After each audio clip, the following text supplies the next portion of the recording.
What's up, everyone? Welcome into the Dear Miss Fantasy show with me, your host, Tara Roberts. This is the official mailbag show for Player Profiler. It is Wednesday, as always. It is October 7th, and I am live taking your questions. And we're going to dive right in, obviously, because we've been getting a lot of questions lately, which has been amazing.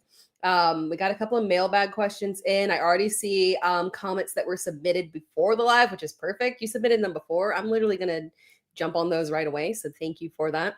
And then we're going to talk obviously about this week's topic, which is second half breakouts, identifying some players who could have very interesting potential, some underrated potential here in the second half of this season. But I'm going to go ahead and jump in and start answering some questions right away, since we got them already dropped into the chat here. Started off right. Let's see here. Jeff Rogers, Steelers defense or Packers defense, and then Scatabo, Pollard, or Michael Carter at flex.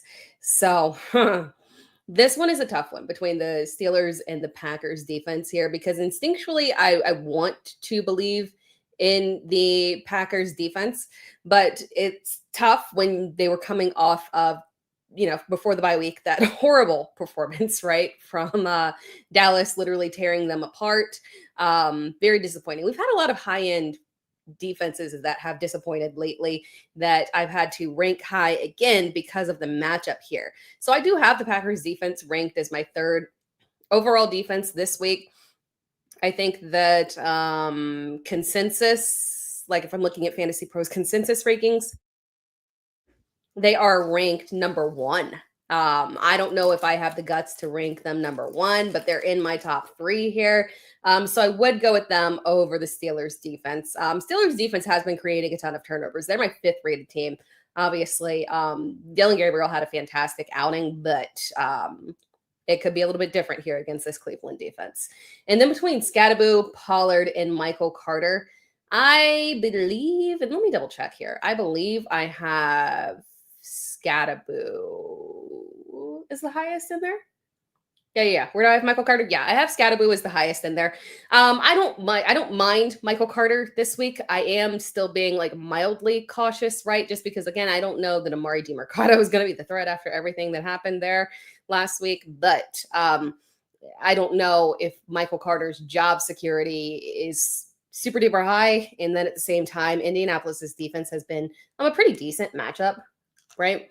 So get a little bit apprehensive. He's still in my low end RB2 range. I feel more comfortable with Scatabo. Even the matchup is less appealing there, just for the main fact that I know volume should lean his way. Even with Tyrone Tracy returning, Scatabo was still getting the vast bulk and kind of trending upwards to being the true RB1 of that offense. So I do still lean Scatabo there, even with the return of Tyrone Tracy Jr.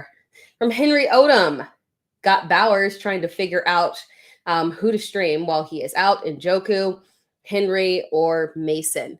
So in that grouping, I have, let me check here. I have David Njoku, the highest of that ranking of those three. So Mason Taylor is the next one that I have up there. Well, actually, no. Hunter Henry is the one that I have highest there. Excuse me on that one. Matchup there. New Orleans, good matchup. New England should dominate that game. For the most part, last week was underwhelming, but Hunter Henry, for the most part, has been very solid there. So yeah, I've got Hunter Henry, then David Njoku, and then Mason Taylor there. What's up? Shout out to Amazon Pancakes. And then from CMAS, would you drop Rashard Smith to pick up Kimani Vidal? I would. And I love Rashard Smith, so take that for what it's worth. He is absolutely wonderful, and I think he's going to carve out a true role within that Chiefs backfield. But the problem is that it'll be a role, and they'll all have roles. It is a three-headed committee. And that's not unusual. We've seen the Chiefs operate in that way. And the good thing is that we know that Andy Reid is more than willing to give volume to the day 3 draft pick rookies, right? That's not a problem. The problem is that they are operating as a committee, and I don't think it's going to change because it has picked up in terms of effectiveness. over the past several weeks there. So yeah, I think it's okay to drop him and go with Vidal because Vidal has at least the chance of being the RB1 there. I do slightly lean towards Haskins, but if Vidal is the one that you got there, yeah, that's the one. If he's available, I would go ahead and make that move. I'm okay with that one right there. From Amazon Pancakes, Taysom Hill worth a sneaky start this week at flex. I would not do it. We are way too deep at tight end, in my opinion.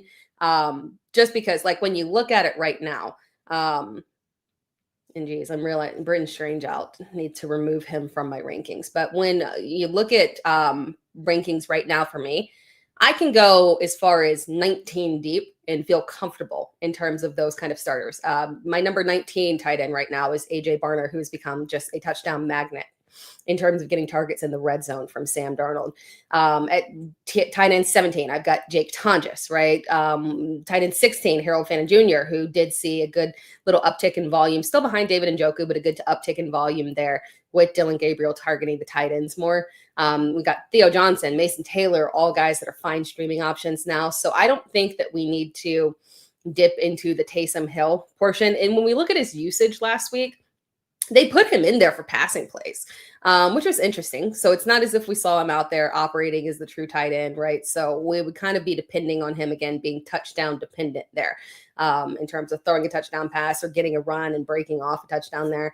And with the way that they're utilizing both running backs and Alvin Kamara and Kendre Miller, I don't know if we're going to go that direction there. Remember, it's Kellen Moore did use him creatively, so that was interesting to see. But at the end of the day, Kellen Moore is a very different person than the prior coaching regime there in New Orleans. So I'm not comfortable with Taysom Hill right now. I've got him rostered like in one deep dynasty league, but I'm not touching it yet. We gotta see. We already did that one from CMAS. From Henry Odom.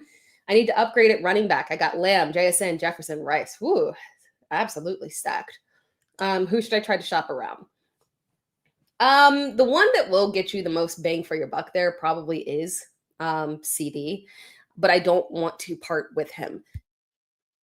The reason for that is, for me, rest of season, CeeDee Lamb has as good of a claim as anyone as being the wide receiver one through the remainder of the season, even with George Pickens. Reasoning for that is that, like, those first two games that we saw before CD got injured, he was hovering around 20 fantasy points there.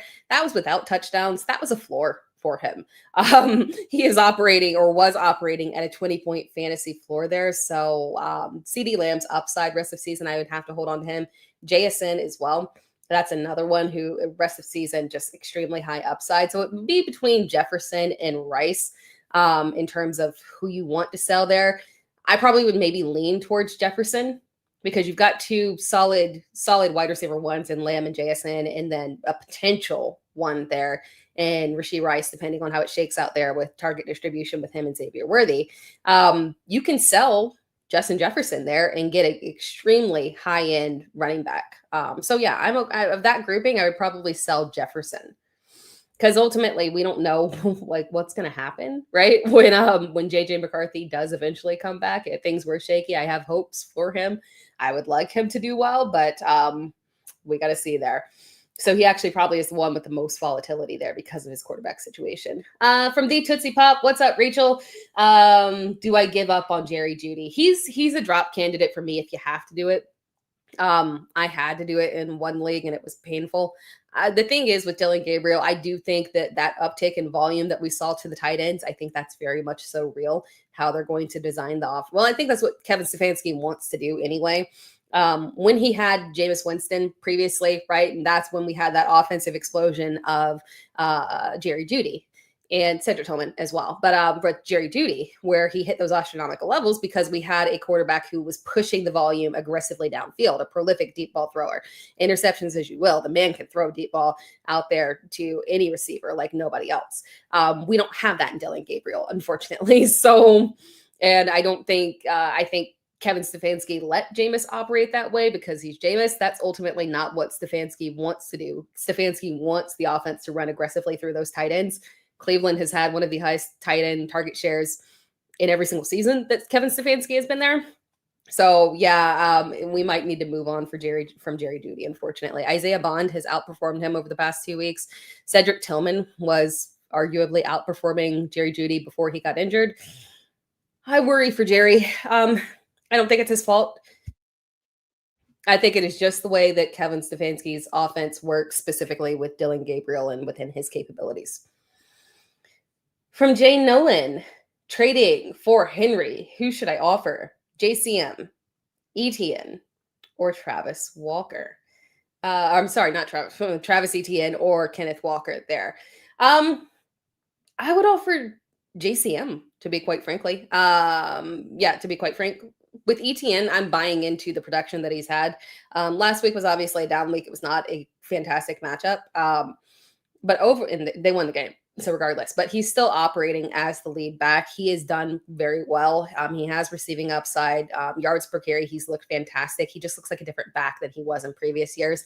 And that makes sense because it's such a run-friendly system. It's just a friendly system in general, but it makes sense that Etienne has had this uptick in performance under Liam Cohen. And with Travis, I keep saying Travis Walker. Geez, I keep combining the names. With Kenneth Walker there, the thing about Kenneth Walker is that he is a buy low for me right now. I don't think that because of the perception of Zach Charbonnet stealing goal line touches, unfortunately, it nicks his value to where I don't think you get ultimately fair value out of him. And he's also been incredibly steady, even with Zach Charbonnet getting those lucky snipes. And believe me, a lot of that is luck, right?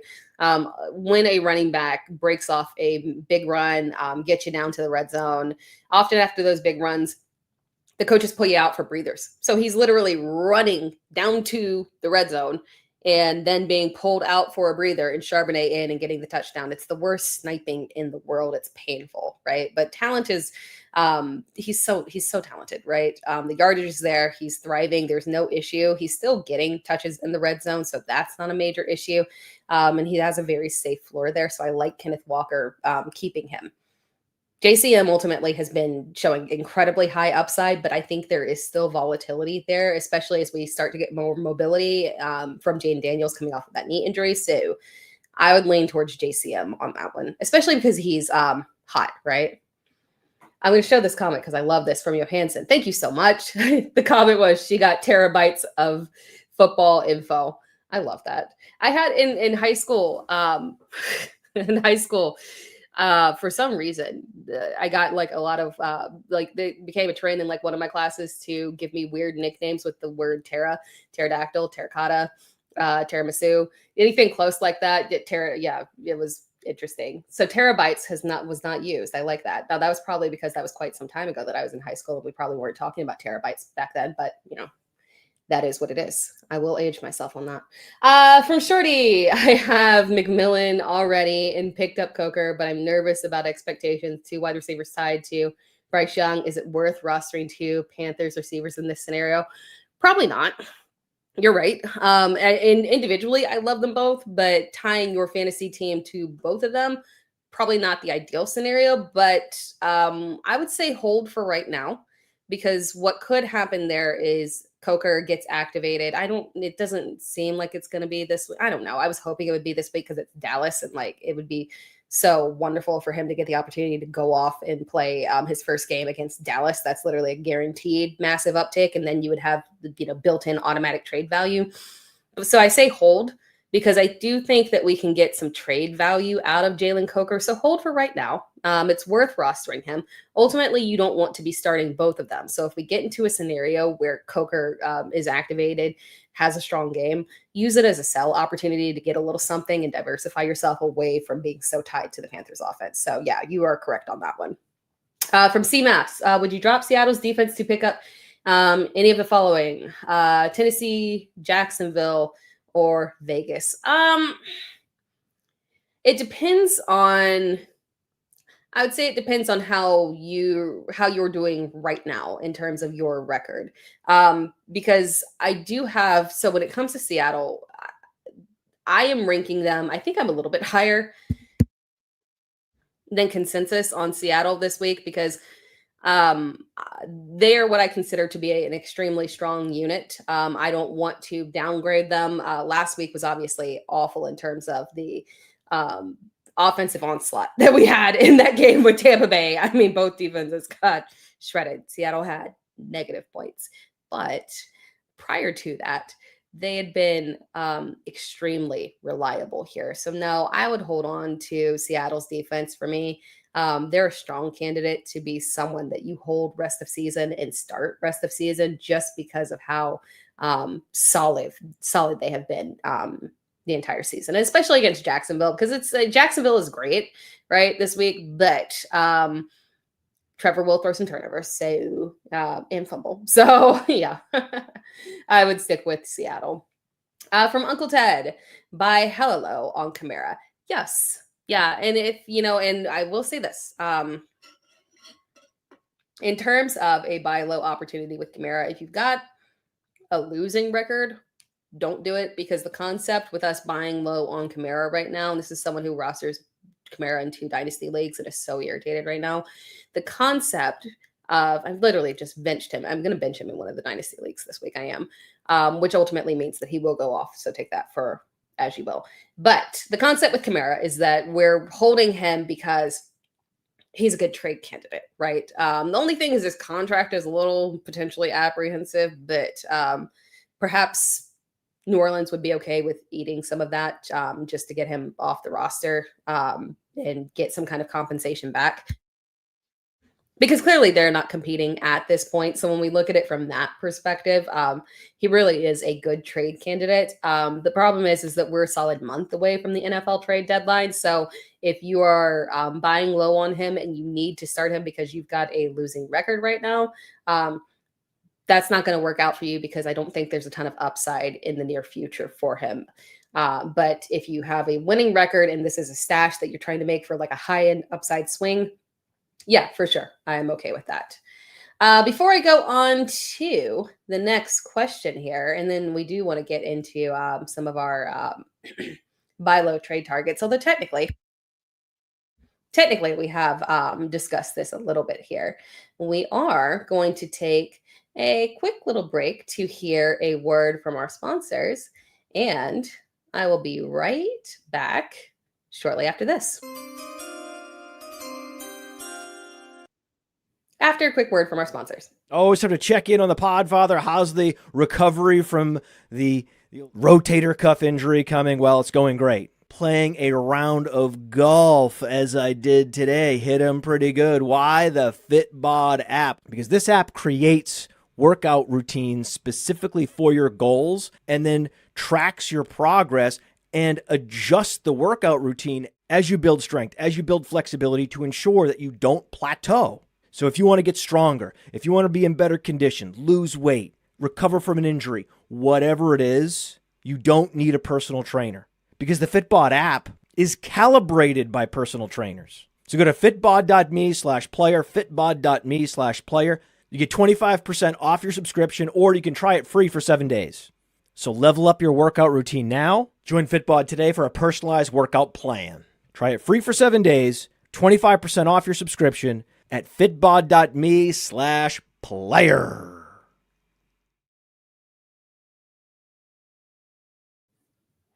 I love that. Fun fact about me.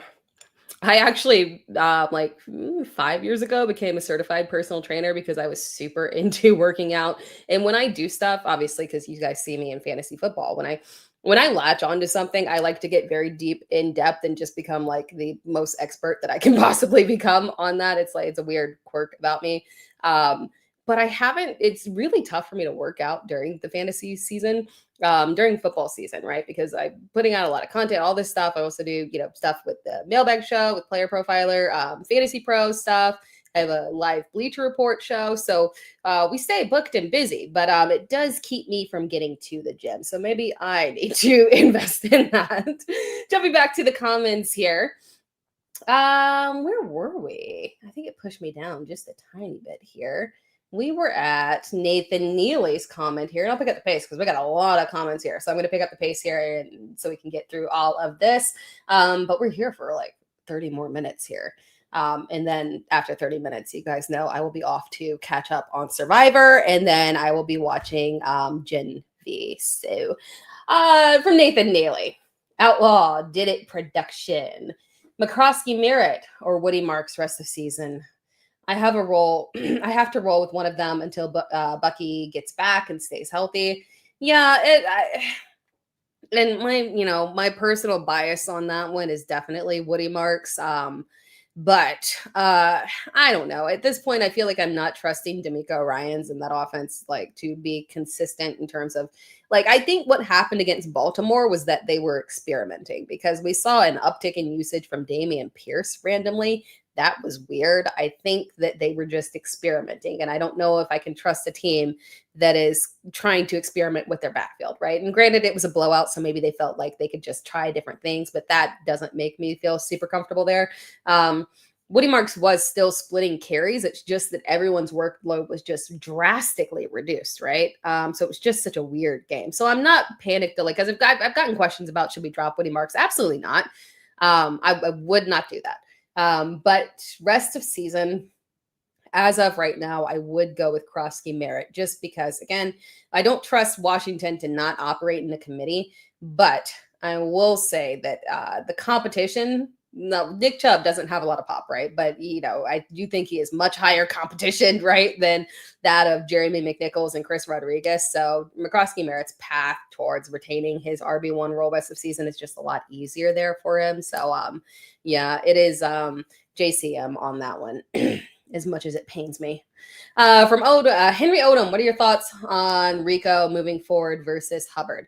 I will say it was a really good matchup, right? So, and it's not that Chuba Hubbard hasn't had good matchups before, but I don't know if we should automatically jump to think that one excellent performance in a really good matchup is suddenly going to flip a backfield to have Chuba Hubbard lose his job to Rico Dowdle, especially when he outright had it, right? So with Rico Dowdle, one thing is for sure, high-end handcuff, but we knew that, right? We were never skeptical of Rico. We loved Rico, right? We wanted Rico to have more in Dallas. That was frustrating.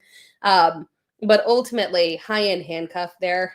We trust him as a talent, and there are opportunities. The Panthers remain a very balanced team, despite the fact that they do play from behind a lot. They still remain a very balanced team there. So we shouldn't panic for Hubbard and his role, but it does increase the value there ultimately for some potential standalone value there for Rico, but really just confirming that he is truly a high upside option there. Uncle Ted with a comment here with Kellen Moore won a Super Bowl last year with the tush push. That is relating to the Taysom Hill comment that we talked about earlier about if he is, I'm thinking, is a streaming option this week. Let's see here. From Shorty, what are your thoughts on rostering two quarterbacks in a 12-team single QB league? Most teams roster two, so streaming, picking up in for bye weeks results in only a handful of starting quarterbacks in being available, right? So I roll with whatever my league is doing on that one. My preference is to not roster a second quarterback, but you're right. If your league mate's preference is to roster two, sometimes even three. I've seen sometimes people have three quarterbacks on rosters. If they're playing in that way, you do have to kind of play to what they are doing. Unless you feel comfortable, you've got, a Josh Allen and you don't really need an option because you're just in a bye week. You're willing to take that drop down to whatever is available, your Bryce Young out there or whatever it is that'll be out there on waivers, right? But yeah, unfortunately, my preference there is to not roster two quarterbacks. But occasionally, depending on how your league is shaping out, you might have to roll with the second one. So I'm not opposed to it if the rest of your league mates are rostering a second option, which can be very frustrating, but sometimes you got to roll with the flow. Comment from Uncle Ted here regarding Isaiah Bond. Isaiah, let's talk about Isaiah Bond here for a second. I actually was not going to talk about Isaiah Bond as one of my second half breakout candidates. I didn't have it listed as a player to talk about, but quite frankly, he is a potential second half breakout candidate there. We talked about it a little earlier. In terms of the fact that he has outperformed Jerry Jeudy and been the best wide receiver. Now, granted, being the best wide receiver in Cleveland's offense right now is, it's amounting to kind of nothing, right? But being that he has been operating as the best leading receiver in that offense right now, we talked about the fact that, unfortunately, we saw the best version of Jerry Jeudy with Jameis Winston, and that makes sense because the best version of Jerry Jeudy is a deep threat, right? And so if you don't have a quarterback that can air it out, you might be DOA right there for Jerry Jeudy, unfortunately. This is not working out for him. Again, Cleveland's offense traditionally, which is interesting because I posted I think it was on TikTok. I posted my, if you guys are on YouTube, you guys are watching on YouTube, my latest YouTube short regarding Joe Flacco and in his role in Cincinnati, right? I talked about how the fact, Chase Brown will benefit. And I had someone comment say, no, the real beneficiaries are going to be Mike Gesicki and Noah Fant. And I was, my response to that was like, well, it's possible, but we got to pause right there because Joe Flacco benefiting the tight ends in the Cleveland offense was not a function of Joe Flacco. That was a function of how the Cleveland offense operates. Under Kevin Stefanski, we talked about earlier, under Kevin Stefanski, they have been consistently every single year one of the highest rates of targeting tight ends above top 5 every single year. That is just what he likes to do with his offense, right? That's not what Cincinnati does. They target their offense at they target their tight ends at an extremely low rate. It's a viable option when you have a high quarterback in there like Joe Burrow, right? And one of those tight ends has a clear defined edge over the others. But the problem is that one, we have no Joe Burrow, and two, there is no clear edge between Noah Fant and Mike Gesicki, unfortunately. At least we did get the third option of Drew Sample and Tanner Hudson not pushing up in there the way that they were earlier in the season. But they seem to be splitting fairly evenly between Noah Fant and Mike Gesicki. And if they're splitting fairly evenly and they don't target tight ends in that offense at a high rate, I don't think that either one is going to happen there. So, with Isaiah Bond back to Cleveland, he probably benefits. And it'll be interesting to see how it works out when Cedric Tillman comes back. But I think Isaiah Bond benefits from the existence of Dylan Gabriel there. And unfortunately, it hurts Jerry Jeudy a lot. So Bond, who has looked, to his credit, got no offseason work with any team, right? To come in with no work and immediately get that level of play and look as good as he has this early, highly promising. You got to pay attention when rookies are doing that there. So I think there's a ton of potential there for him. Ryan Flournoy, comment by Uncle Ted, who is, with CeeDee Lamb out, he does return to a streaming option this week. I don't know if the matchup is as advantageous as it was in terms of last week's matchup, because the Jets have specifically been extremely, extremely friendly to wide receiver too. So George Pickens having less of reduced targets in that matchup there did make a lot of sense there, but no CeeDee Lamb. Hopefully next week we finally get CeeDee Lamb, because that one's killing me right there. From Shona, Brian Thomas Jr. or Ricky Pearsall in PPR for the rest of the year. Rest of year, I still would have to go with BTJ over Pearsall. And even putting aside, preseason rankings on that one there, ultimately, at some point, probably we were told we were not close on Brandon Ayuk. Now, we have more than likely this week without Ricky, maybe next week. We don't know how this injury is going to shake out. Not a long-term injury, but something that could be 1 to 2 weeks here. Just based off what the injury experts are telling me. Again, I'm not an injury expert. I just retain the information and then share it. But when we're talking about Pearsall rest of season, when we factor in the fact that George Kittle will be back, hopefully next week, cross the fingers, that's another one that I need back. I don't know about you guys, but no Kittle has been a nightmare. And then again, we'll get Brandon Ayuk back at some point, and Jawan Jennings obviously will still be there. And then Christian McCaffrey and his 10 plus targets. It's a lot of mouths to feed. So Brian Thomas Jr. just naturally has less competition. We've seen, some improvement from Travis Hunter. He looks fine, but ultimately, just not anyone really trying to steal Brian Thomas Jr.'s spot here. He just needs to have a little bit of personal improvement there to get to the version of him that we saw last season. So still BTJ for me. From Brandon J, needs some flex appeal. Pittman or ETN, both of whom I love. Pittman I have, so let's see, ETN I have ranked as my RB 16 this week. And I don't know if you said it was PPR or not. And then Pittman I have, that's ironic. Pittman I have as my wide receiver 16 this week. My lean is towards Pittman on this one. Seattle's matchup, Seattle's defense has been, is for Travis Etienne. Seattle's defense has been very strong against the run. Obviously, Rashad White had a fantastic game, but it wasn't as if he was popping off on the ground, right? But they've been very strong on the ground.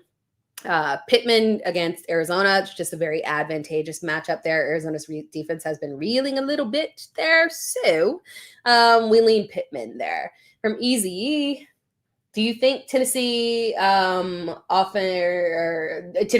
has figured out how to use Ridley? They claim they have, and they claim they're going to try and figure out how to get the ball to him more, which is weird because I don't know how you have to figure it out, right? He's the wide receiver 1. You just got to put some targets towards him. You don't have to get creative with it. It's not like DJ Moore where they were talking about in Chicago. We got to figure out ways to get him the ball, and you're giving him, now he's running the ball. That's different. Calvin Ridley it's strictly a receiver there, so all you got to do is just push some targets his way. It's not that hard. I feel so. I'm hesitant this week. I'm still a little hesitant. Now, granted, I don't dislike the matchup here. I still have Ridley ranked as a mid-tier, kind of to low-end wide receiver thief, fine flex option. Vegas's defense has been very beatable, right? Not giving a ton of volume to opposing quarterbacks, but very efficient there. So Ridley is still a fine flex option this week. Really for them is that it was good to see him move. I was worried that he was washed, right? I hate to apply that to players, but once you hit 30 and you appear to be struggling to outperform the younger receiver, you start to wonder, like, oops, is he potentially hit an age cliff there? But he looked good.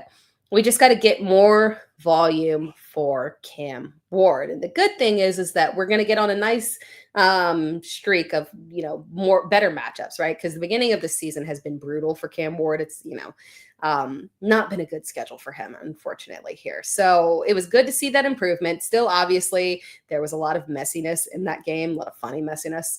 But the final drive there was just highly impressive. And he's looked competent, as competent as you can be in what is clearly an incompetent offense. So I do have some faith that we could see a back half.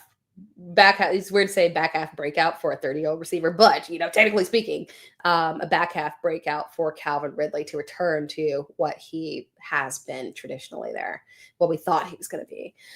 From KJ Frederick, start 2, Hendo, Sharps, Vidal, Kendre Miller, RJ Harvey, full PPR. I am going to have to go to my rankings because I don't want to lie to you about the order. I'm 99% sure that it would be Charbonnet and Henderson, but I'm not entirely sure where I have Harvey in all of that. Okay, so I have Charbonnet. Charbonnet, where are you? You are my RB 31.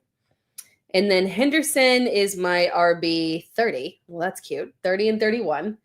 Vidal and Harvey are 36 and 37. And then Kendre, where are you at, Kendre? Kendre is 38. So yeah, as I thought, it's Sharbs and Henderson. I'm prepared to get hurt on Travion Henderson. I hate to see running back injuries. Poor Antonio Gibson. But again, I do fear that it is going to be Ramondre Stevenson as the RB1. And obviously we have seen that New England doesn't particularly care to punish him after the fumbles, which is a choice, but that's their choice. But at least we have the backfield hopefully whittled down to 2 specific players, which makes it at least a less messy committee there. So I can at least lean into Henderson as a flex play this week. So yeah, it's Henderson and then Sharps for me. I mean, the goal line touches have been consistent, so he is relatively safe flex option. Those are the two, especially in full PPR. In theory, Vidal should get some ups in full PPR, but again, that is theory. That backfield can go a wide variety of different ways there. Interesting thing about that backfield, I've had a lot of comments because I was talking about Hassan Haskins and Kimani Vidal in several videos, and I've had a lot of people commenting, what about Nyheim Hines? And I know we love Nyheim Hines and we want the best for him, right, in terms of being able to make a comeback, but we haven't seen that man since 2022, like at all, like legitimately has not played a snap, and that is a lot. That's a lot. So yeah, he was on the practice squad. He has familiarity, but it's very different. Like I talk about Nick Chubb a lot in terms of we haven't seen a full season from Nick Chubb since 2022, but at least he has actually played in all of the subsequent seasons. They just haven't been complete seasons because he's been injured. Nyheim Hines hadn't played since 2020 or 2022. So yeah, that's a wee bit of a problem there. And even then, so it wasn't as if he was a starter in any capacity, or it was back in Buffalo. Like I get it that we've got some in the fantasy community, we've got some partiality to him because unfortunately he just went through untimely injuries and accidents, right? So we want the best for him, but I don't know that he's the one that is going to pop out of that one. It's Haskins or Vidal for me for sure. That was my long-winded way of working in more information about the Chargers backfield for the purposes of this live. From Keith, trade Rome or DJ Moore for Chase Brown. It would definitely be DJ Moore for sure. Definitely not Rome. But Rome is, and granted, I think that last game was, it's tough because we had the bye week before, but I think that last game was a little bit underwhelming from him. But Rome has been operating as the wide receiver 1 there. I don't think it's going to change. He is tracked on this JSN path. It was the low-hanging fruit that we said of him being the 2025 version of JSN, and that's legit what happened. So he's taken over as the wide receiver 1. If you can trade DJ Moore for Chase Brown, I would love that. Moore's floor has been the same thing as a ceiling, unfortunately. There's just not, there's so many mouths to feed in that offense. Rome is dominating. He looks incredible. They're trying to find ways to get DJ Moore involved, but it's not happening, unfortunately. Caleb Williams throws for high volume there. So, I mean, again, he has a safe floor. But ultimately, I think he is a fine trade option. And for Chase Brown, again, if we're talking about back half breakout potential here, again, we could have an increase of back half production here. Hopefully, cross our fingers with Joe Flacco in Cincinnati now, because again, when you look at so with Henderson, Chase Brown, my concern was that we were going to see less effectiveness with checkdowns, and that's exactly what happened with Jake Browning. It'll be interesting to see if the effectiveness is a Brown issue or Jake Browning's issue. But Joe Flacco has done very well with connecting with players in checkdowns. Had a lot of success with Dylan Sampson earlier in the year, Jerome Ford as well. So I feel good about him being very check down friendly for Chase Brown here. Possibly helping out with some receiving touchdowns would be amazing. Chase Brown needs those receiving touchdowns. So back half potential here for Chase Brown is back on the table. I do like him as a potential buy right now. For Easy E, heard Seattle's defense had a lot of injured players last week. But again, I still, overall, the scheme, their talent, I do think they're rather deep because they have been drafting aggressively on defense, which was interesting, right? Because they prior, like this year, they did take a linemen in the first round, which was what they needed. But in prior years, they were very focused on taking best available, and that was often a defensive player. So I feel like they're extremely deep at defense. So I'm not super concerned for them. From Miami Martian, good evening. Set my lineup. Start, sit, flex. I'm 2-3. Hurts/Love. Okay, so Hurts/Love. We're still going to go with Hurts on that one. Love obviously has a good matchup here, but I do still lean towards Jalen Hurts ultimately. Then running back, we've got Barkley, Cook, Javonte Williams, and Quinshon Judkins. That is a tough one because now Cook's obviously last performance was very underwhelming, but prior to that, he had been extremely reliable. Javonte obviously has been, sometimes a little slightly underwhelming depending on the matchup, but for the most part, an incredibly safe and high upside guy. And then Judkins has been just truly prolific on the ground at this point. I don't use that word lightly.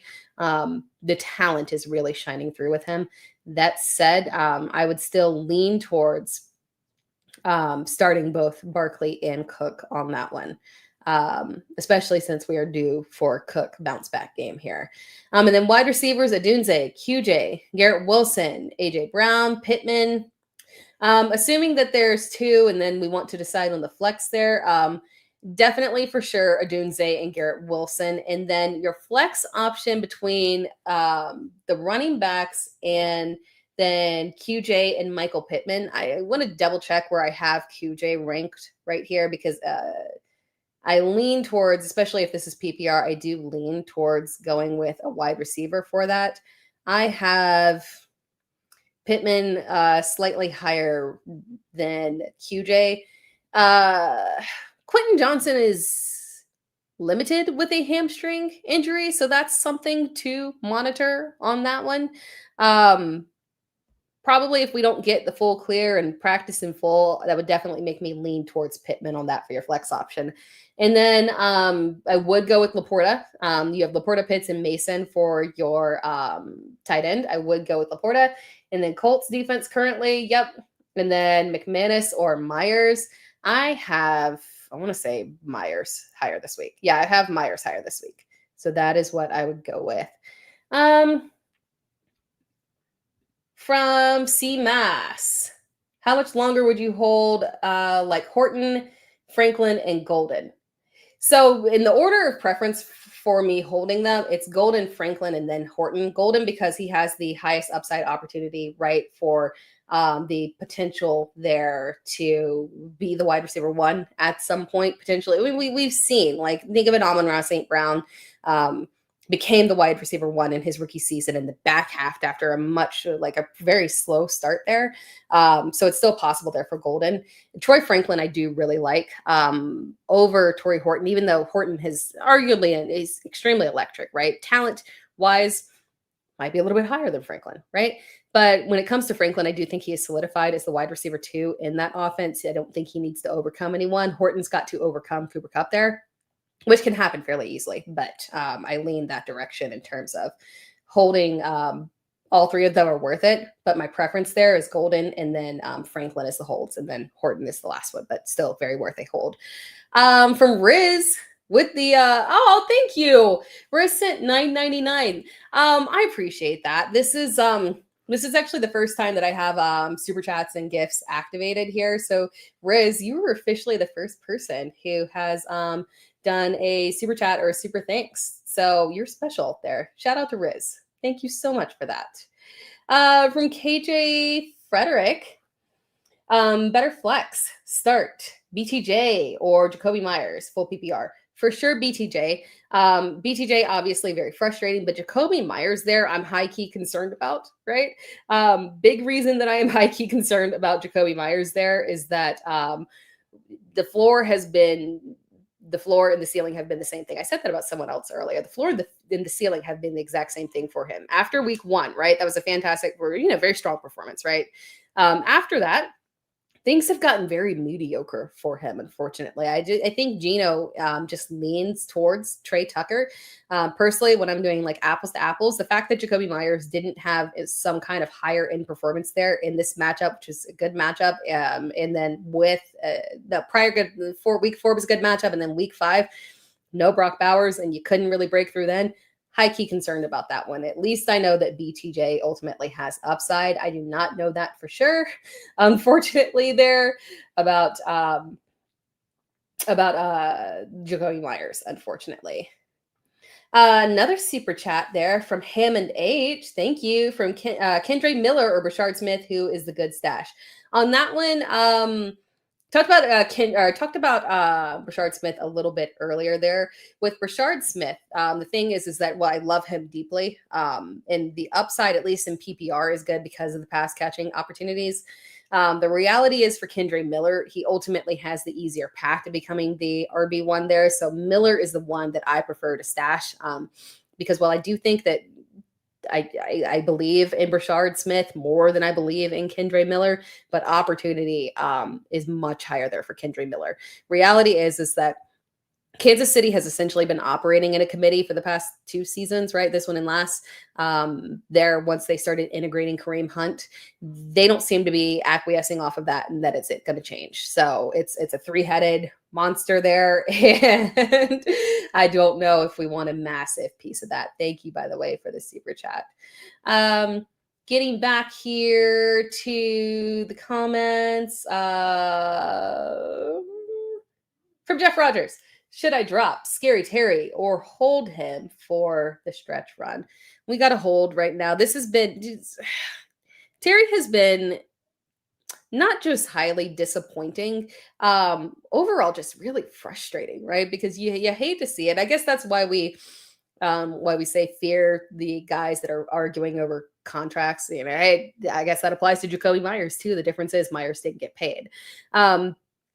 And it's not a 1-for-1 thing, right? Because James Cook, had, arguments over the contract, but at least he did end up showing up and got that resolved very, very quickly.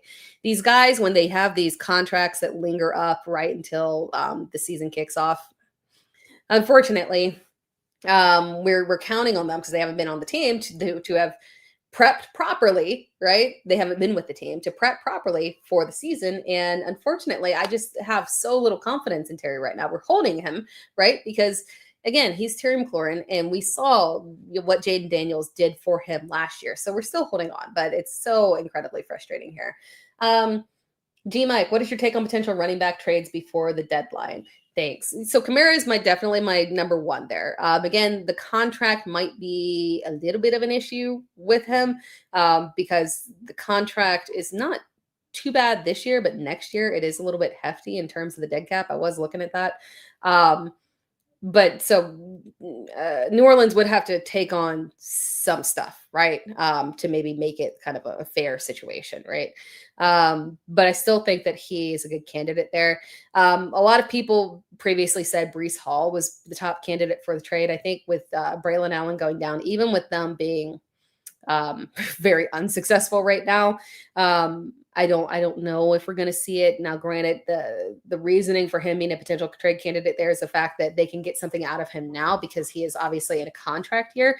Now, granted, we always got to remember that, it's not expensive to franchise tag running backs. So when you have running backs in the final year of their contract, don't think that necessarily they have to get traded because it's extremely cheap theoretically to franchise tag these guys. That's what we saw with Josh Jacobs. So that's my potential right there. It's Alvin Kamara who I think has the highest potential to get traded there. From Miami Martian. Oh no, we did that one. We did your lineup. From Easy E, I have been so tired of Jacksonville not getting enough plays for BTJ. Traded him for Godwin, especially since their offense is too spread out. Yeah, I don't blame you on that one. I still prefer BTJ just because when it comes to Godwin, again, we've got this ramp up that until he gets back to his normal self, he's operating in terms of, snap counts and targets and whatnot with no issue, right? But again, as the injury experts say, it takes them, several weeks, sometimes up to a month, to fully get back to their actual full capabilities in terms of how they present on the field. So we might see the better version of Godwin in 3 weeks or so. But yeah, the usage of BTJ has been incredibly frustrating. From Russell Pace, what do I do with Lad McConkey? Should I hang on to him? If you can trade him off of this game, because that's been, the one shining spot. Maybe we can finally have a trade opportunity there. And I think a lot of people have been low-key trying to buy low on him. So I think it's a possibility to get some value out of him. He's a trade candidate for me. You don't have to sell him at bottom dollar, but I think now might be a good opportunity to get out on him, because the problem with him again there is that I do think that he's just simply been outperformed by Quentin Johnston, and Keenan Allen is just ultimately the better receiver than him. The only difference there is just age. Can take Keenan Allen at any time. But outside of that, I think he's a fine trade candidate there.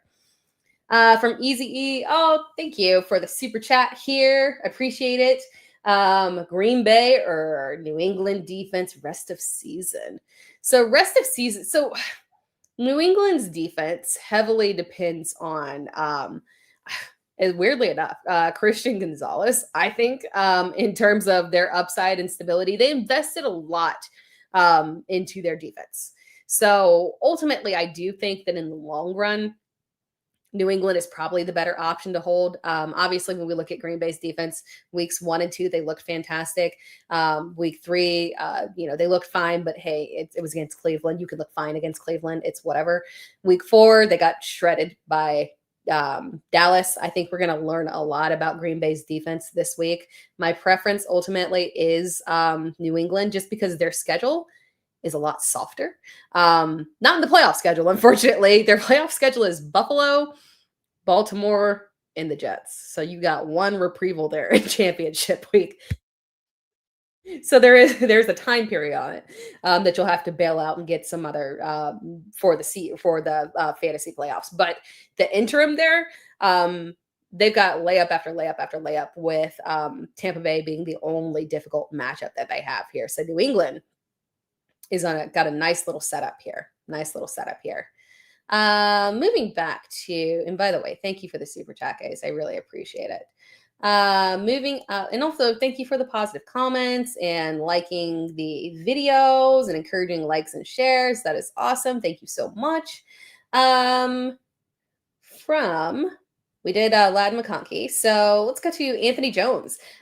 Drop Zach Charbonnet for Kendre Miller. Heard Kamara has an ankle injury. Yeah, they said the ankle injury is a day-to-day, avoided a serious injury. Now, granted, that does mean, even when it's day-to-day, an avoided serious injury, yeah, that indicates, okay, probably not an IR situation, but that could still mean that he may be out this week. So, Kendre Miller could have high upside here. I don't know if I want to drop Charbonnet, just because Kenneth Walker has also had an injury history of missing several games, a couple of games in a season and whatnot.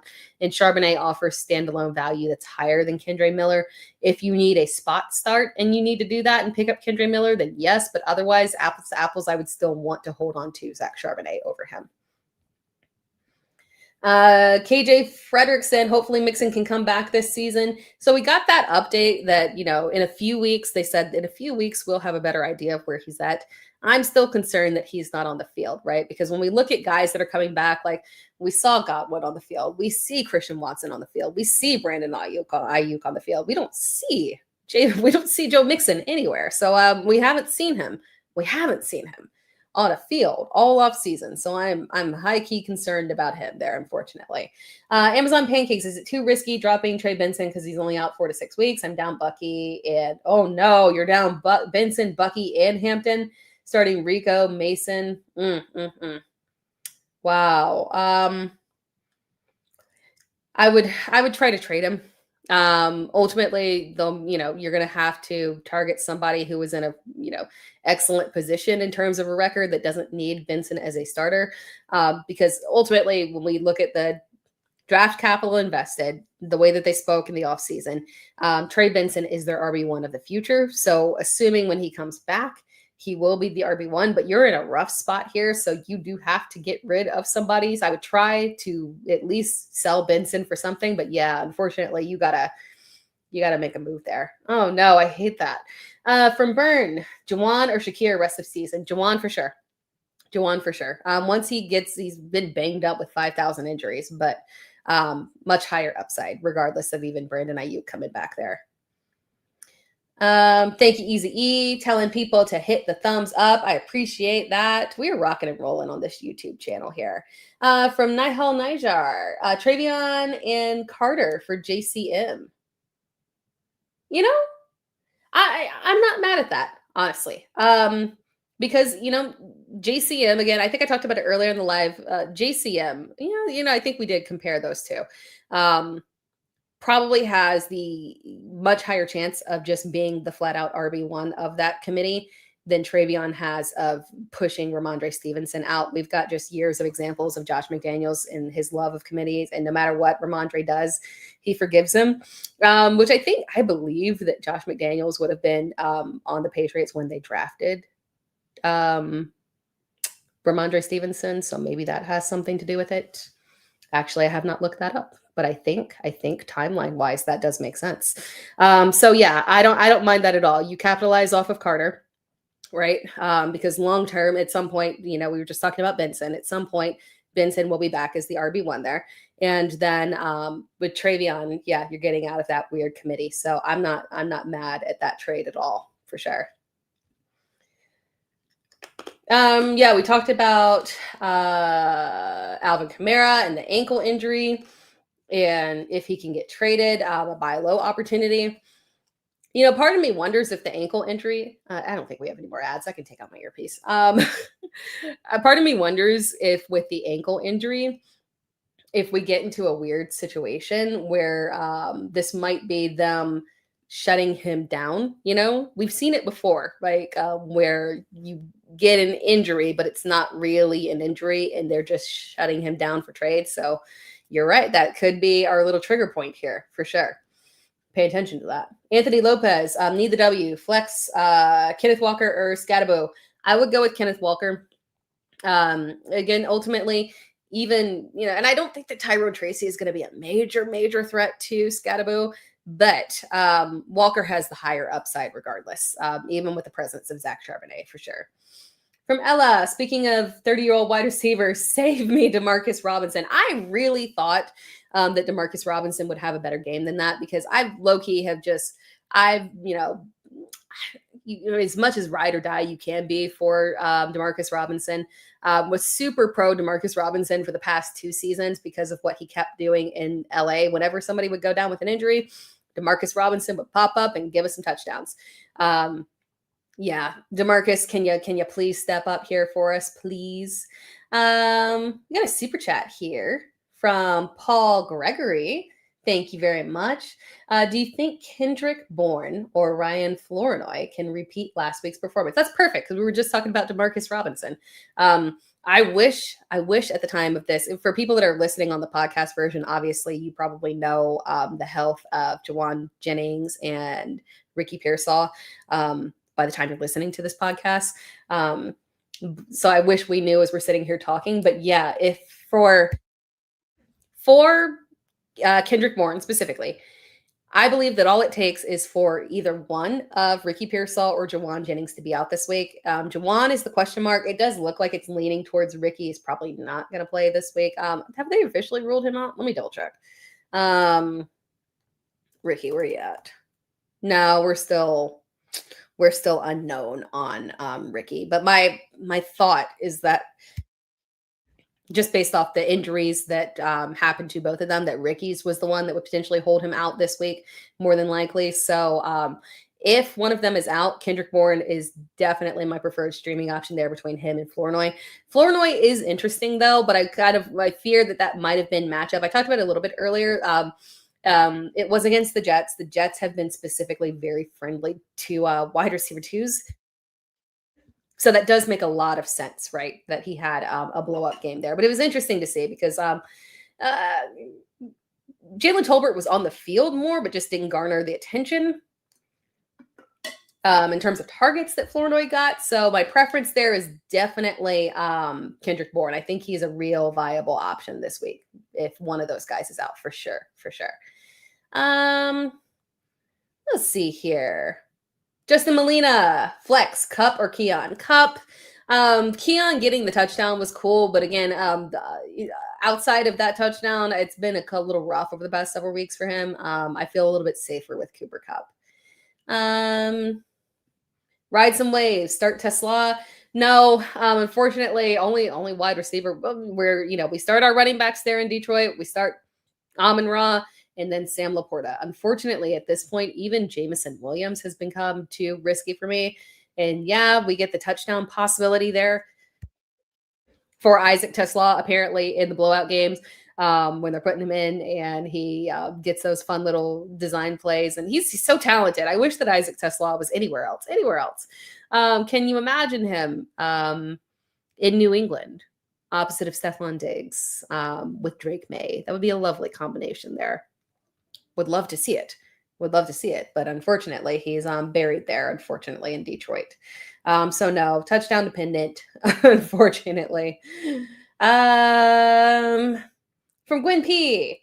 Would you trade Scattaboo for JCM? I would. Yeah, I like that for you. I would. I prefer the JCM side of that. Again, Scattaboo has been solid. And I think he retains that RB1 role.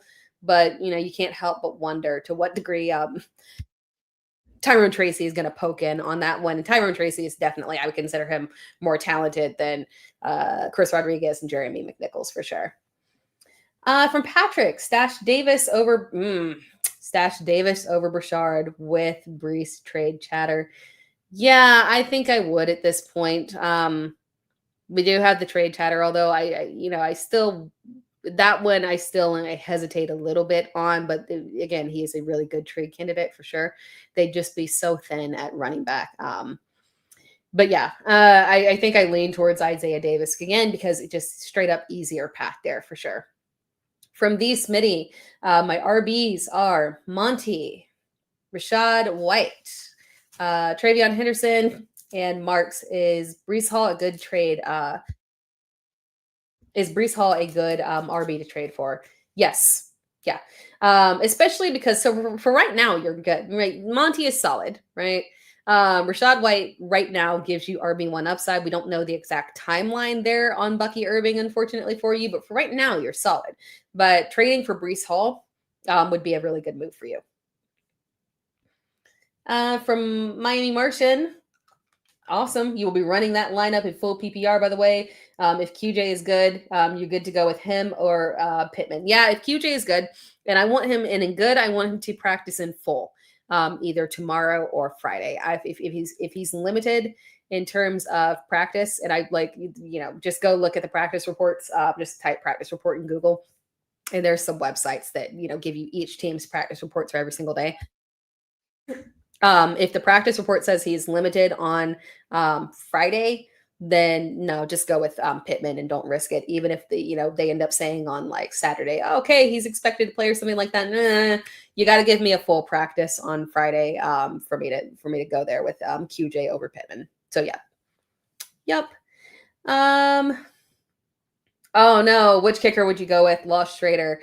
I am really bad at tracking kicker roster percentages. Unfortunately, I genuinely just don't pay attention to the roster percentages, but I will say that perhaps, can I see the roster? I'm looking at my rankings and trying to see if I can see roster percentages. No, I would have to go and open up one of the roster percentage websites. I think I would probably lean towards, let's see, what's a lower end one that has some upside there? Maybe, I don't think Cairo Santos is that high rostered. Actually, I can check here for you in a second. Is Cairo? No, Cairo is super low. He is definitely available. Or you could go with, let's see, Cam Little is one that you could go with. Perhaps Tyler Loop might be available in your leagues. Those are one of the ones that I would go with that are below 50% rostered. Cairo is 1% rostered. Geez, but it's a matchup where I do think there should be a lot of field goal opportunities. From Ernie, Taurus wishing I did that one. Yeah, Jawan or Shakir rest of season. All these Jawans are driving me crazy. I can't have God forbid there's one more Jawan added in, especially the different like spellings here. I can't handle one more Jawan Jennings. I can't handle any more Jacksons with the X's. Or I'm good. Like just no more. You're gonna confuse the hell out of me on that one. Yeah, easy. Lots of chats and lots of people in the chat and lots of likes would be awesome. So yeah, if you could like the live, that would be amazing. I would super appreciate that. Yeah, from Mar, the ankle injury on Kamara, they say is minor. From Trone, Force, 4-1. Nice. Congratulations. Wanted to upgrade at wide receiver, traded DK and White for Nico Collins. Decent trade. I like that a lot. You're capitalizing off of White's value right now. DK obviously has high upside in matchups where they push volume and he can get that direct target funneling. But at the end of the day, that breakout was fantastic, but it's tough to ignore the fact that DK had mediocre production prior to that, and that the Steelers don't want to be a pass-heavy offense, even though Aaron, like, no problem with Aaron, right? I think he's still got it. But the Steelers don't want to be a pass-heavy offense, right? They want to be very balanced. They want to lean on the run there, not have to force a lot of high volume back and forth there, rely on their defense to keep things close. So yeah, I think, you've got Nico. So you've got a clear wide receiver 1 and you needed that for sure with some upside there. Yeah, I like that a lot for you. Shout out to Best Ball on the call, showing some love. I appreciate it so much. Thank you. Shout out to In Torin. Thank you for joining in. Bob Hope, question, Pitts or Taylor PPR in my flex, Sutton or Myers, or Pitts or Taylor in PPR, Taylor. Yeah.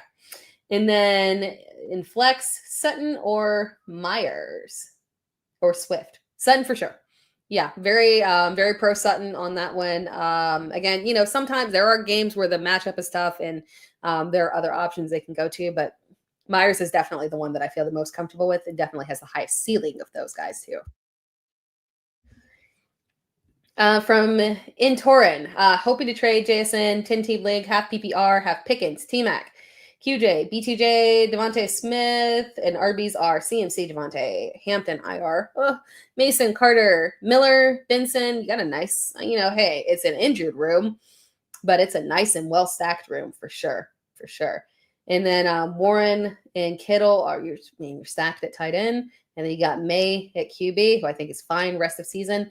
I lean towards, oh my gosh, we're over an hour now. All right, let me pick this up so I can get all of our questions going.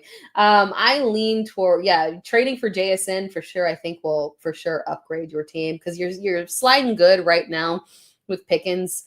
But obviously in those games where CeeDee Lamb comes back, he's going to be touchdown dependent there. So yeah, if you want to offload any combination of, maybe one of those receivers and an injured running back or something like that, or any of them running, I think that's the right move for you to try and trade and target for JSN for sure. Especially if you're 2 and 3, move what you have to get him an upgrade. Thank you, Gwen P, for the super chat. Really appreciate that. White over Warren. Half PPR this week. And then half PPR, Hendo, Haskins, or Gainwell. Other RBs are Judkins, Barkley, Gordon, and Tootin. And then McManus is hurt. Gay gone. Drop. You have to drop one of them you want to drop one of them for Bourne, and you have Pearsall. Bourne, if Pearsall is out, again, Bourne on that one is a good streaming option if you need an option there at wide receiver. So for White over Warren, yes. And again, have we had the practice report there from, I was looking at it earlier. Do I have a practice report for Pittsburgh? Jalen Warren was good. Not on it at all. Full practice. There we go. Full practice. So we're good. I still lean towards White over Warren. Warren's very solid, a nice safe play for me for sure. But White, I think, again, higher upside play for sure. So White is my preference there. And then between Hendo, Haskins, and Gainwell, And I assume you're starting Judkins and Barkley there. Between Hendo, Haskins, and Gainwell, I kind of feel like I would rather go with the safety of Henderson there. Again, Warren is playing, so Gainwell does have some standalone value, but a little bit capped in terms of upside there with Warren healthy. And then between Henderson and Haskins could have the lead back role and be fine, or it could be a situation where we get Amari Mercado'd on that one and it's Vidal that has the lead role. I think it's going to be more of a split committee and lean slightly towards Haskins, but just forego that and go ahead with Henderson. Obviously, that committee there with Ramondre Stevenson is frustrating, but at least it's been dwindled down to 2 there. So Henderson is my preference there. Thank you for the super chat. From Flash Jordan, my RBs are JT, KW3, Scattaboo. What can I get for, or who can I get for KW3 and Scattaboo? So Kenneth Walker is a top 20 back rest of season for me. So if you're trading both him and Scattaboo, I want to upgrade to someone who is going to be a consistent borderline RB1. My preference there would be maybe to lean towards a Kyron Williams, right? A Devon Achane, perhaps. Who else is, maybe someone, and this one is lofty. I don't know if you can get there. But I was going to say, James Cook coming off with a bad game there, but that one's a little lofty there. I'd probably target towards Achane or Kyron Williams or like a Javonte Williams. That range right there is probably what I lean towards on that one. From Dennis, who is a new subscriber. Thank you for subscribing. You are on Dennis Clemens. You're on the fence about wide receivers this week. Pretty firm on starting Worthy. And then I have Keenan Allen, Olave, and Flowers as wide receiver too. I lean towards Keenan Allen. Last week was disappointing, right? We have been thriving off of touchdowns there for him. But obviously quarterback situation is shaky for Flowers. Olave is a very safe play. He's going to get you 10 fantasy points. The upside is just not there. So the difference in floor between him and Keenan Allen, it's like negligible right there. So I would go ahead and go with Keenan on that one. But yeah, Worthy for sure on that one. You're firm on that. And then Keenan is my preference there. Rams defense or the Commanders defense. I'm giving a Rams defense the opportunity to apologize. The opportunity to apologize this week. So I'm going with Rams defense on that one. From Burkham, Warren or Tyron Tracy, Warren this week. And then pick 2 between Warren, Tyron Tracy, Golden, and Tucker. I lean towards Warren and Tucker. It's tough there between Golden. Tracy is good to go, but I am still a little bit hesitant there because I still think that Scattaboo is going to have the more the heftier workload there. And then Golden, I love upside, but ultimately our trust level is just a little bit higher there in terms of especially the ceiling there for Tucker as well. From Belinda Davis, oh, thank you. That's a sweet comment. I really appreciate that. Let's get you going on this one. With Hampton on IR, I only have Kendre Miller or Bashal Tutin to start. Who would you pick? Half PPR. Kendre for sure. So we do have Alvin Kamara that's dealing with a little ankle injury. Says it's not serious. But again, not serious ankle injuries. They're not a competitive team. I would not be shocked if we didn't see him this week. And then standalone value over the past couple of weeks. Like we had Bashal Tutin earlier in the season, showing off nice standalone value, but it's dwindled and it's been the Travis Etienne show here. At least Kendre Miller's standalone value has been decent here. So I lean towards Kendre Miller on that one. I'm going to do a couple of mailbag questions too before we sign off here.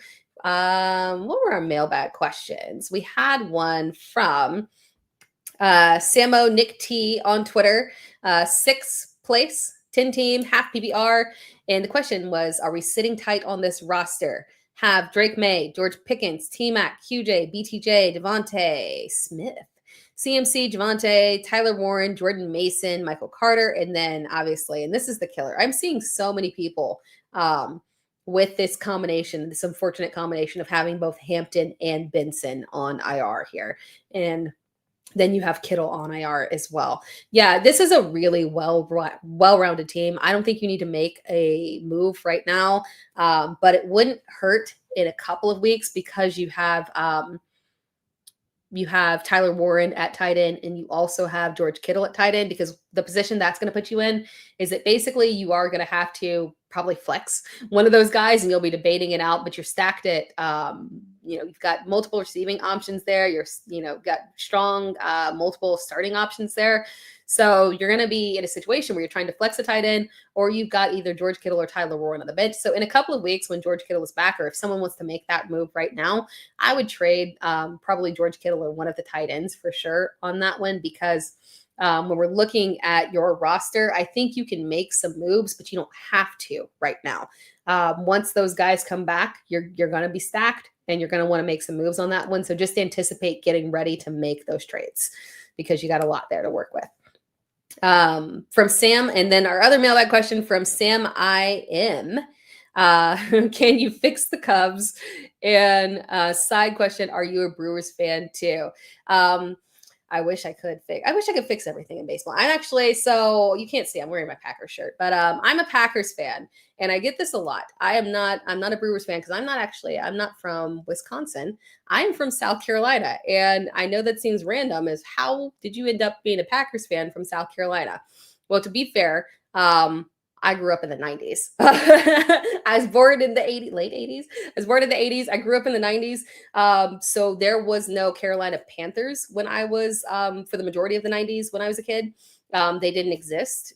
So surprisingly, you would think there wasn't, even when they came on, they're in North Carolina, right? So North Carolina, South Carolina, it's kind of one of those weird things. Like we didn't have a lot of loyalty to the Panthers. They did a good job. I'm not in South Carolina anymore, but they did a good job of like grabbing loyalty in South Carolina. But when I was a kid, nobody was Panthers fans, unfortunately, when they did finally come around. So everyone in my family had random football teams. My brother's a Tennessee Titans fan. I don't know if my dad really claims the team, really, but he would probably claim the Titans. We had family from Nashville. I had, Atlanta Falcons fans in my family, Dallas, Pittsburgh, Steeler fans, uncle that's an Indianapolis Colts fan. And I was the Packers fan because I fell in love with the Packers during my family. Ironic. Of course, I play fantasy football. My family loves to gamble. And so when we would have Super Bowl parties when I was a kid, we would do squares and stuff, and they would let the kids do squares too. And I was like, I don't know, like maybe I would have been like 9 years old. I was like 9 years old when the Packers were in like the 97 Super Bowl, and their square won me some money. And so I was dedicated to the Packers from that point, literally because they won me money on squares as a kid. And I was like, that's my team. I love them. It was like the most intense Packers fan from that moment forward. Fandom wise in baseball, I'm an Atlanta Braves fan. Used to be like massively into baseball, but it fell off once I moved to Houston. But yeah, that's how I became a random Packers fan, dedicated for life since the 97 Super Bowl, and can't stand John Elway. That's my story. Yay. But I appreciate you all tuning in. Oh, and Gwen P said, one more, would you play May over Stafford this week? This one has been a tough one for me. I have a super flex league where I am playing both May and Stafford. So luckily I didn't have to make that choice. Well, because I've decided to bench Kyler in that league. He's dealing with the injury. And then of course he's been like, kind of mediocre in terms of fantasy production. Some of that not his fault. But I have May higher than Stafford this week. Both top 12 options for me. Stafford could absolutely light it up in this game, but also Drake May against New Orleans, excellent matchup too. He's been so solid. Just the subpar fantasy performance last week against Buffalo, but excellent performance from him. He looks so sharp. So May is who I would go with over Stafford this week for sure. Thank you so much. Best ball on call. Then shout out to Robert Walker. This was a wonderful comment. Thank you.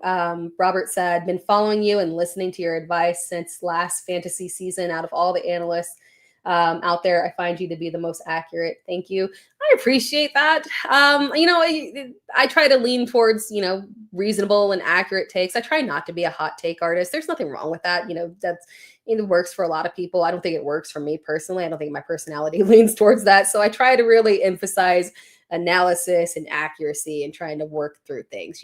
Process is really the big thing with me as a fantasy analyst. We're gonna work through it and talk through the logic around stuff, right? And then one more question here from Burkham. Rest of season, Tucker, Cup, or Godwin, pick 2. Oh, you're killing me with that Tucker versus Cup. Tucker and Godwin. Yeah, I'm going there because I do kind of low-key believe that Trey Tucker might just be straight up better than Jacoby Myers rest of season, right? And Brock Bowers has obviously been dealing with his injury and just not been the same, unfortunately. Hopefully we can get Brock off for a couple of weeks. I need him in a dynasty league where I think I've got a really good chance to compete for the championship this year, so I need him to rest up. Just rest up, my dude, and then we can, push forward rest of season. But Tucker and Godwin are the ones there. Test me on that one. And then Flash Jordan, last one. Should I sit? Should I sit? Last one. Should I sit in this team? Hurts, JT. Should I sit in this team? Hurts, JT, KW3, Scadaboo, London, Odunze, Mason Taylor, Keenan Allen, and Jared Goff with Myers and Christian Watson on the bench. Yeah, should you sit on this team? Yeah, I mean, I don't see any changes that need to be made to this. No, I mean, with Odunze coming through, you're very strong there. So yeah, I think you're good. I think you're good as is. No moves. From Fight Freak Clark, non-PP all, Hall or Warren. And I appreciate you for putting RB in quotation marks because, man, sometimes I have to think hard about which Warren we're speaking of, right? Between him and from Jalen and Tyler. But yes, especially because, Tyler Warren is he's a flex-worthy option, okay? It's not just for the tight end position. He is out there killing it. Love him. I would still go, non-PPR does make it hard because the touchdown equity definitely leans towards Warren for sure. But I would still go with Breece Hall on this one. Yeah, I still lean towards Breece Hall even in a standard league on this one. We need a touchdown. Can we get a Breece Hall touchdown, please? And then from 3PFs, I can't see. 3PTC fail, I think. Better stash. Luther Burden or Kyle Manungai. It is Manungai for me. Again, with Burden, interesting trade candidate. There's been a little talk about what if, DJ Moore could be a trade candidate for teams looking for a wide receiver, right? Because there's just way too many mouths to feed in that offense. So for Burden, I like that they were being intentional about his usage prior to the bye week, but there's a lot for him to fight through. I still lack faith ultimately in DeAndre Swift. So it is definitely in Manungai has clearly ascended ahead of Roshan Johnson, bless his heart. But yeah, Manungai, strong handcuff there. And if he gets the opportunity over Swift, who quite frankly has not looked that fantastic this season, then I do lean towards for sure Kyle Manungai there. But he is a favorite of mine, one of my little late round darlings there. So we'll cross our fingers there for Kyle Manungai, since he is rostered in a lot of places for me, especially in dynasty leagues. But that wraps things up, guys. I appreciate you joining in. This was fantastic live. I appreciate the super chats. I appreciate all the likes and comments. You guys are amazing. I love my audience. Thank you so much. But that wraps things up, guys. As a reminder, this live is a podcast, the Dear Miss Fantasy podcast. So if you can subscribe on all podcast platforms, that would be amazing. If you're not, it's available on all podcasts. You don't have to subscribe on all of them, but if you could subscribe, that would be amazing. And it is through Player Profiler, so make sure you're supporting them as well. So thank you so much. And then, of course, you can follow me anywhere at It's Tera Time, ITSTERATIME. On every social media platform on that exact username. It was pretty easy to get it done that way. One more question here from Robert. Before we wrap things up, you have David Montgomery, Alvin Kamara, Woody Marks, and Judkins. Should I hold Kamara in hopes for a trade here or try to trade him now? You think you're good with your wide receivers of London, JSN, BTJ, and Olave? Yeah, and you picked up Mason. Awesome. Which, yeah, because I think Mason is rest of season strong, right? I think you can try to trade Kamara now.